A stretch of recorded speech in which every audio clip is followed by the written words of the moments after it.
শ্রমিকদের বিভিন্ন দাবি দাওয়া আদায়ে এবার মাঠে নামল বামপন্থী শ্রমিক সংগঠন। ২৮শে ফেব্রুয়ারি ২০২৪ ইংরেজি বুধবার দুপুরবেলা ত্রিপুরা ক্ষেতমজুর ইউনিয়ন কৈলাসহর মহকুমা কমিটির উদ্যোগে ৭ দফা দাবির ভিত্তিতে কৈলাসহর মহকুমা শাসকের নিকট এক প্রতিনিধিমূলক ডেপুটেশন প্রদান করে।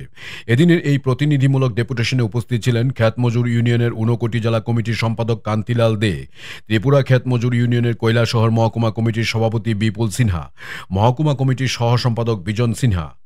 মহকুমা শাসক প্রদীপ সরকারের নিকট ডেপুটেশন প্রদান করে এসে সংবাদ প্রতিনিধিদের মুখোমুখি হয়ে মহকুমা কমিটির সহ সম্পাদক বিজন সিনহা মহকুমা শাসক প্রদীপ সরকারের নিকট ডেপুটেশন প্রদান করে এসে সংবাদ প্রতিনিধিদের মুখোমুখি হয়ে কান্তিলাল দেব জানান যে রেগার মজুরি প্রদানে ABPS পদ্ধতি অবিলম্বে বাতিল করতে হবে। রেগাতে বছরে ২০০ দিনের কাজ ও ৬০০ টাকা মজুরি প্রদান করতে হবে। অবিলম্বে নয়া বিদ্যুৎ আইন বাতিল করতে হবে। কৃষকদের উৎপাদিত ফসলের ন্যায্য মূল্য অবিলম্বে দিতে হবে। শহরাঞ্চলে রেগার অনুরূপ টুয়েপের কাজে মজুরি ৬০০ টাকা এবং বছরে ২০০ দিনের কাজ দিতে হবে। কৈলাসহর মহকুমায় সমস্ত অকেজ সেচ প্রকল্পগুলিকে অবিলম্বে মেরামত করে জমিতে সেচের ব্যবস্থা করতে হবে ইত্যাদি। এই সমস্ত দাবিতে মহকুমা শাসকের নিকট ডেপুটেশন প্রদান করা হয়েছে। কৈলাসহরের মহকুমা শাসক প্রদীপ সরকার উনাদের দাবিগুলির সাথে সহমত পোষণ করেছেন বলেও কান্তিবাবু জানান। এ উপলক্ষে কান্তিলাল দেব কি বলছেন চলুন শুনে নেই।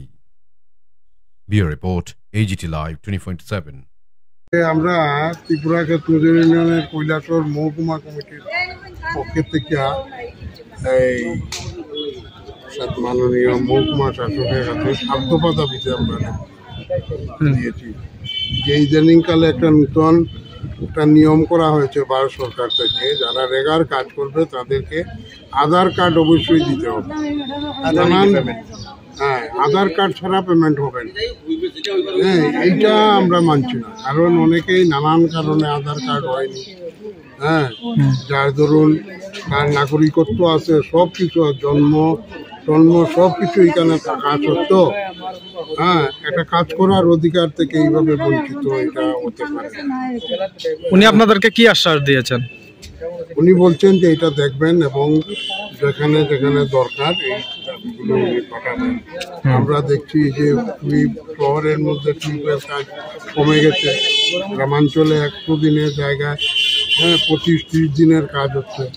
এতে তো আমাদের এখানকার যে অর্থনৈতিক অবস্থা, মানুষের যারা রেগার কাজ করে তাদের অসুবিধা হচ্ছে। তার জন্য আমরা বলছি যে ২০০ দিনের কাজ এবং ৬০০ টাকা মজুরি দেওয়া।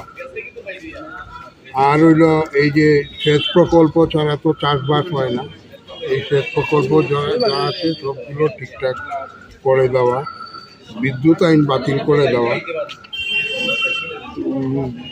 আইন যেটা এটা হয়েছে ২০ সালের যে বিদ্যুৎ আইন এটাকে বাতিল করে। আর হচ্ছে এই কৃষকের যে উৎপাদিত ফসল এটার ন্যূনতম মজুরি মানে মজুরি না মূল্য দিতে হবে। এটা নিয়ে আজকে সারা ভারতবর্ষ তুলপাড় হচ্ছে। ২০-২১-এ প্রায় ৭০০ মারা গেছিল। এই ইদানিংকালে তো একজন ৭০ আহত হয়েছে। আন্দোলন এখনো চলছে।